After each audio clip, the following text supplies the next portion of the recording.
Hai semuanya, kali ini Emma akan bercerita kisah yang sedang viral, yaitu KKN di Desa Penari.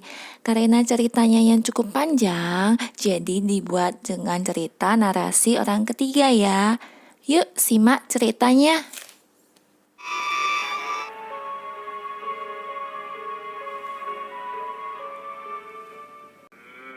Sebelum nonton, jangan lupa klik subscribe dan loncengnya ya. Diceritakan ada 6 mahasiswa dan mahasiswi yang akan melakukan KKN atau ujian nyata. Mereka adalah Ayu, Nur, Widya, Wahyu, Anton, dan Bima. Mereka melaksanakan KKN di Desa Penari, sebut saja di Kabupaten X, di mana kabupaten ini memang akrab dengan dunia mistis. Perjalanan untuk mencapai desa ini cukup sulit. Hal ini dikarenakan desa ini belum mempunyai akses untuk penerangan.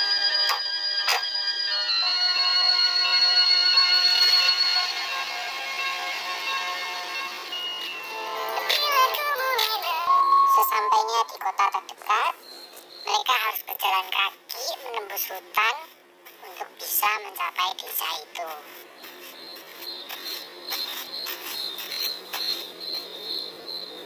Di tengah perjalanan menuju desa itu, tiba-tiba Nur melihat seorang wanita cantik menari di tengah hutan. Dalam hati dia berpikir, siapa wanita itu? Parasnya cantik sekali. Tetapi ketika Nur mengedipkan matanya, wanita cantik itu telah menghilang.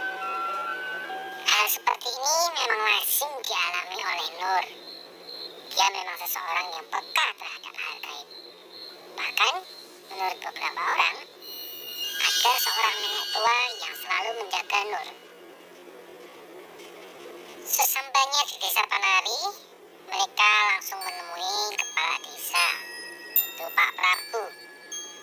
Pak Prabu yang awalnya melarang mereka untuk melakukan kegiatan KKN di desa ini, akhirnya menyetujui dengan syarat mereka tidak melakukan hal-hal yang tabu atau terlarang selama KKN di desa ini. Dan mereka pun menyanggupi itu. Tidak lama kemudian, Pak Prabu pun mengajak mereka untuk keliling desa. Pak Prabu mengingatkan ada satu daerah yang terlarang. Mereka tidak diperkenankan untuk memasuki area tersebut. Nur dan Ayu melihat ada sesuatu yang janggal. Mereka melihat sebuah batu yang ditutupi kain dan ada beberapa sesajen di sekitarnya. Tetapi hanya Nur yang melihat bahwa ada sesosok genderuwo yang berdiri di samping batu.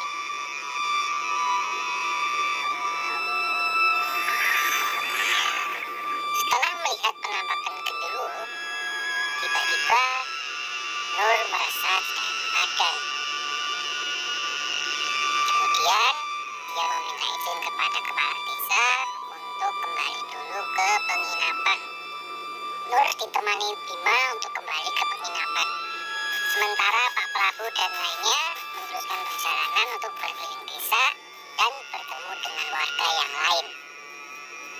Pak Prabu juga mengenalkan mereka dengan sesepuh desa ini.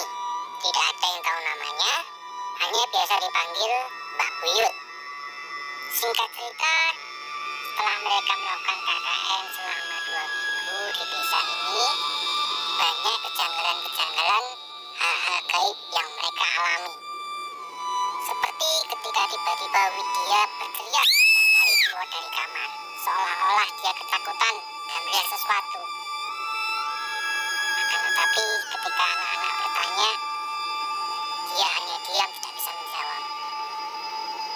Nur yang mengkhawatirkan kondisi Widya memberikan minum. Namun ketika ketika Widya minum air pemberian Nur, tiba-tiba dia tersedak. Widya memasukkan jarinya ke dalam mulutnya, dan semua anak terkejut. Ada beberapa helai rambut panjang yang keluar dari mulut Widya.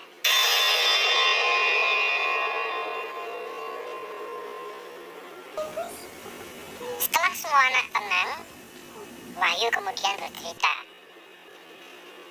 Kalau menurut orang tua, apabila kita minum air lalu ada rambut di dalamnya, maka itu pertanda kalau dia sedang diinjak oleh makhluk gaib atau mau disantet. Namun, petaka berujung tragedi maut itu berawal ketika Wahyu bercerita kepada Nur bahwa dia sering melihat Bima malam-malam keluar dari penginapan dan entah pergi kemana. Dan tidak cuma itu saja, bahkan Bima terlihat menabur bunga dan memasang sesajen dengan foto Widya. Nur yang kenal baik dengan Bima melakukan cerita Wahyu, karena menurut Nur, Bima itu sosok yang agamis. Dia tidak mungkin berbuat macam-macam. Namun, sikap Nur mulai berubah ketika suatu hari dia tidak sengaja melihat Bima dan Ayu bertengkar. Nur mulai yakin ada sesuatu yang disembunyikan oleh Bima. Akhirnya, Nur memberanikan diri untuk masuk ke kamar Bima. Dia ingin memastikan apakah semua yang dikatakan oleh Wahyu benar adanya. Bukan main terkejutnya Nur ketika dia melihat yang ada di bawah ranjang Bima.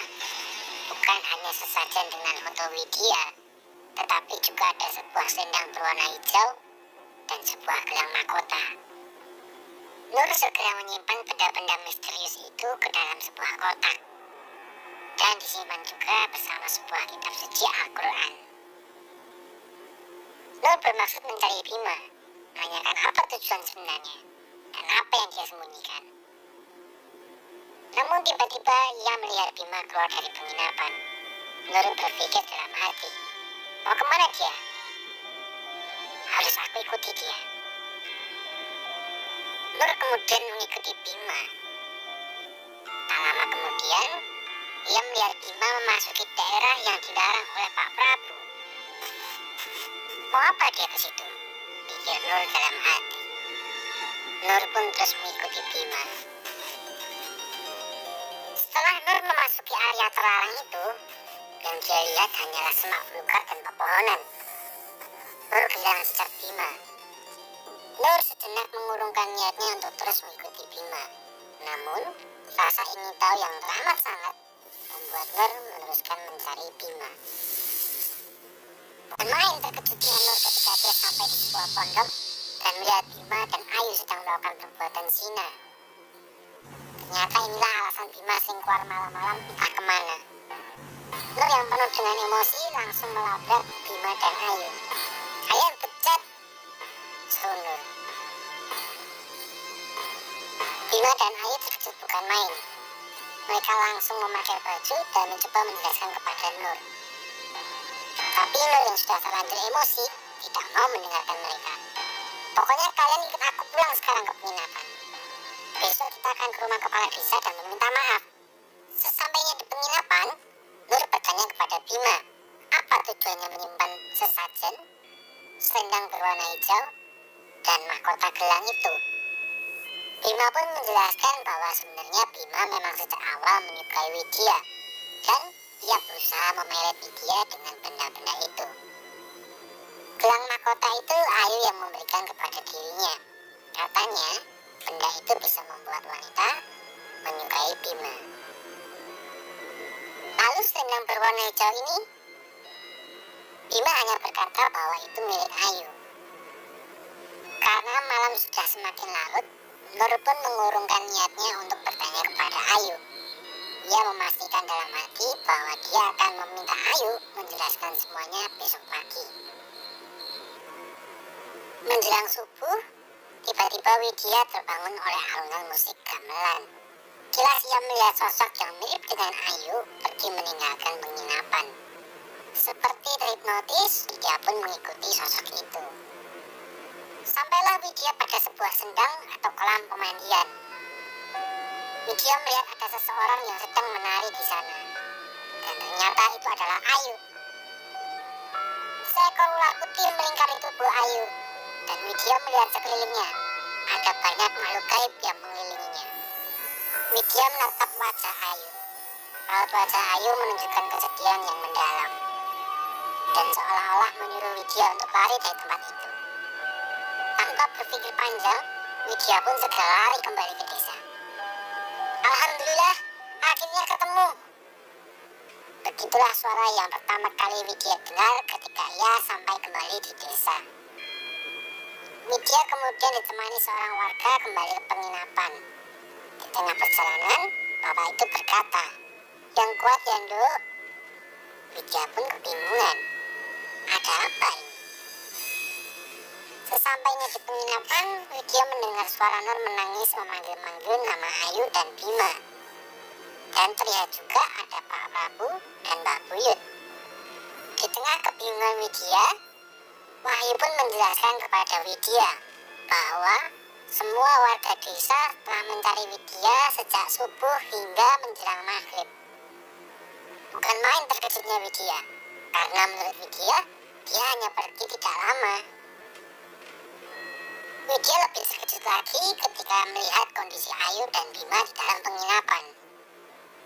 Ayu terbujur kaku dan Bima kejang-kejang. Pak Prabu dan Mbak Buyut menyusul ke dalam penginapan. Akhirnya Pak Prabu menjelaskan bahwa di desa ini mempunyai tradisi. Setiap tahunnya mereka melakukan tarian yang dilakukan oleh seorang gadis yang masih perawan untuk para penunggu desa ini dengan tujuan menolak bala atau musibah. Tetapi seiring berjalannya waktu, tradisi itu berubah. Gadis yang menari kemudian dijadikan tumbal. Mbak Buyut menambahkan bahwa penunggu desa ini sepertinya sejak awal mengincar Widya atau Ayu. Namun karena Ayu dilindungi oleh sesosok nenek tua, akhirnya mereka mengincar Widya. Sedangkan Ayu dan Bima hanyalah perantara. Selendang dan gelang mahkota itu pemberian penunggu desa ini untuk mempengaruhi Widya. Tetapi karena jatuh ke tangan Ayu, maka benda-benda itu tidak ada pemiliknya. Sehingga akhirnya Ayu yang menjadi tumbal. Sedangkan Bima, sepertinya sekarang Bima terjebak di antara dunia ini dan dunia gaib, karena dia telah melakukan